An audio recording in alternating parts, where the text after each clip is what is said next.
All right, let's get right into a story that is pretty wild when you think about it.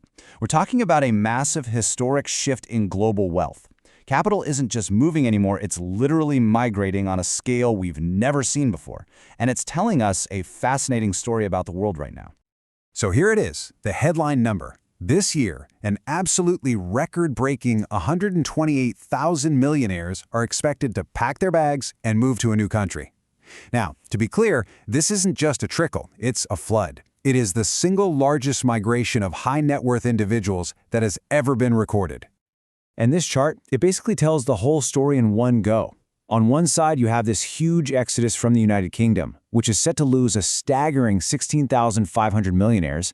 And on the other side, you have the powerful magnetic pull of the United Arab Emirates, which is forecast to gain almost 10,000.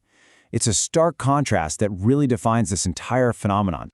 So yeah, what we're witnessing is way more than just some passing trend. It's the largest migration of wealthy people in history.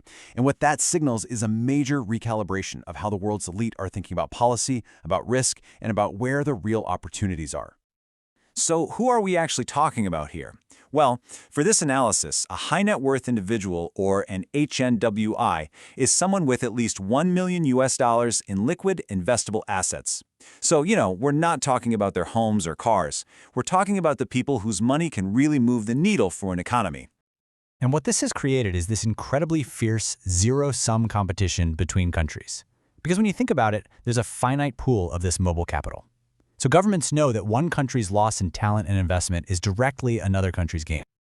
To really get our heads around this, let's zoom in on the biggest loser in this competition, the United Kingdom. Seriously, the scale of what's happening there is something else. Just look at that number again. The UK is forecast to lose 16,500 millionaires in a single year. Now, to put that into perspective for you, that is more than double the number of millionaires projected to leave the next country on the list, which is China. It's a massive, massive outflow. So you're probably asking, why? What happened? Well, the key thing to understand is this isn't random. This is a direct reaction to a major policy shock, the end of the UK's centuries-old non-dom tax status. That system basically allowed certain residents to avoid paying UK tax on their foreign income. Getting rid of it has acted as a huge catalyst for people to leave. So what's really driving these incredibly complex decisions to just uproot your life and your business? Well, it pretty much boils down to a simple but really powerful framework that experts call the 3 T's: tax, trust, and tranquility. You see, it's a whole package deal. Wealthy individuals aren't just chasing the lowest tax rate. They're looking for places that have predictable, trustworthy governments and a high degree of safety and stability. You really need all 3 to be in place to attract this kind of capital. And this slide right here really hammers home that first T, tax. It's a tale of 2 completely different approaches, right? The UK's decision to get rid of the non-dom status is a perfect example of a policy that just erodes that tax advantage. Meanwhile, the UAE's core offer of 0% personal income tax acts as a massive magnet for relocation. And look, it's not just about the numbers on a tax return. This quote from an expert really gets to the heart of it. What they're seeing is a fundamental breakdown in trust. There's this growing feeling that the long-term stability that used to define places like the UK and Europe, well, that it might be a thing of the past. Okay, so on the flip side of the UK's exodus, you've got this incredible success story happening in the United Arab Emirates. For the 3rd year in a row, it's cementing its position as the world's #1 destination for wealth. So how did they do it? Well, the UAE has been incredibly smart about this. They've put together this, frankly, irresistible package. It starts with the huge tax advantages, of course, but it goes so much further. They offer political stability, a super pro-business environment that now lets foreigners own 100% of their companies, and an exceptional, very secure lifestyle. And a huge part of their toolkit is the Golden Visa program. I mean, just look at the difference here. It offers way more long-term stability and freedom than a standard visa. We're talking a 10-year renewable visa with no need for a local sponsor. That's exactly the kind of certainty that these high-net-worth individuals are looking for. And the result for the UAE? It's a massive economic win. This influx of capital and talent acts like a powerful multiplier, fueling growth across their entire economy, boosting investment, and creating all sorts of high-skilled jobs. But here's the thing. The UAE's success is exactly what makes this whole situation so complicated for everybody else.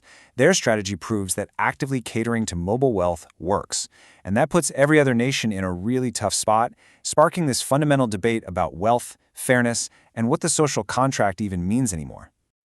This tension forces every government to ask a really difficult question. In a world where a big chunk of your tax base is super mobile, who do you serve first? Your citizens who live there and can't easily leave, or the capital that can pack up and go at a moment's notice? And this is where the whole conversation gets even more interesting, because you have these new economic ideas that are kind of flipping the script. Take something called modern monetary theory, or MMT.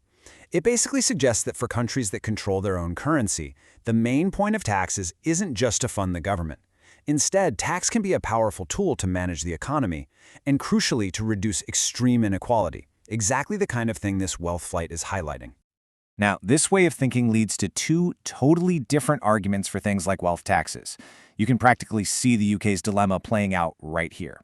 One view says a tax is good if its outcome creates a fairer society. But another view says the tax is justified on principle, the idea that the wealthy should help pay for the system that protects their assets in the first place. The UK's non-dom decision was, in a way, a big bet on that principle of fairness. And the wealth flight, we're saying, that's the immediate, real-world consequence. So when you step back and look at the whole picture, these migration patterns, they're way more than just numbers on a chart. They are a powerful barometer. It's like a real-time, high-stakes poll on how healthy and stable people think a country is. And often, where these HNWIs go is a leading indicator for the rest of us.